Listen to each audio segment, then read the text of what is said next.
Issu d'une famille ruinée de la noblesse castillane, Louis de Funès est le troisième enfant de Carlos Louis de Funès de Galarza, 1871 Malaga, 19 mai 1934, et Léonor Soto Reguera, Ortiguera, 21 janvier 1878 Montmorency, 25 octobre 1957. Arrivé d'Espagne en 1904 après que son père eut enlevé sa mère. La famille de la grande bourgeoisie de celle-ci. Le père de Léonor est un grand avocat de Madrid, s'opposant tout d'abord à leur union puis acceptant finalement de la doter confortablement.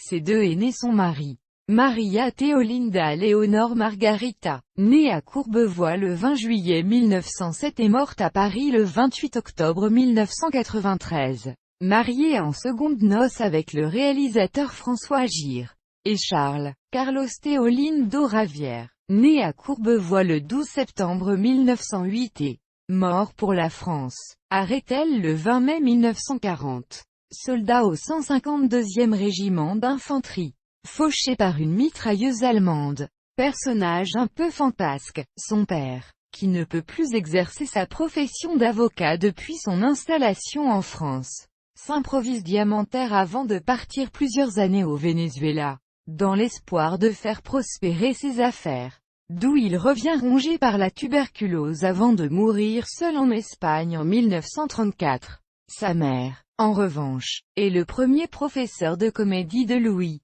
Il arrivait à ma mère de me courser autour de la table en criant. Il avait étoué, dans sa façon d'être et d'agir. Elle possédait, sans le savoir, le génie des planches. Louis de Funès. Elle lui donne également ses premières leçons de piano à l'âge de 5 ans. Le jeune Louis passe toute son enfance à Villiers-sur-Marne, Val-de-Marne, où il fréquente l'école Jules Ferry. En 1930, à 16 ans, après des études secondaires moyennes au lycée Condorcet et sur les conseils de son frère, devenu fourreur, de Funès entre à l'école professionnelle de la fourrure, située près de la place de la Bastille, mais il en est renvoyé pour chahut. Il travaille ensuite chez plusieurs fourreurs, exerce successivement différents métiers, mais, à cause de ses renvois systématiques et par lassitude de ses frasques professionnelles, ses parents l'inscrivent en 1932 à l'école technique de photographie et de cinéma, située à 2 pas de son domicile, où il choisit la section cinéma. Dans les cours, il a notamment pour condisciple Henri Descaëts qui fut, bien plus tard, directeur de la photographie sur plusieurs de ses films. Louis de Funès était quelqu'un qui n'était pas expansif à la ville.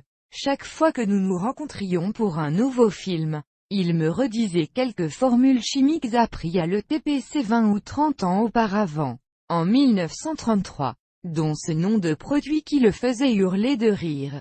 Hyposulfite de soude, ceci en imitant le professeur strict qui nous en enseignait les propriétés. C'était comme une connivence entre nous. Henri Descaëts finalement, il est renvoyé pour incendie volontaire.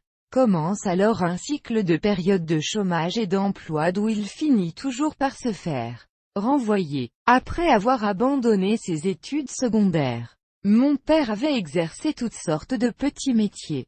Je me demande s'il ne les enjolivait pas un peu dans ses interviews car à la maison il n'en parlait jamais, expliquera son fils Olivier de Funès.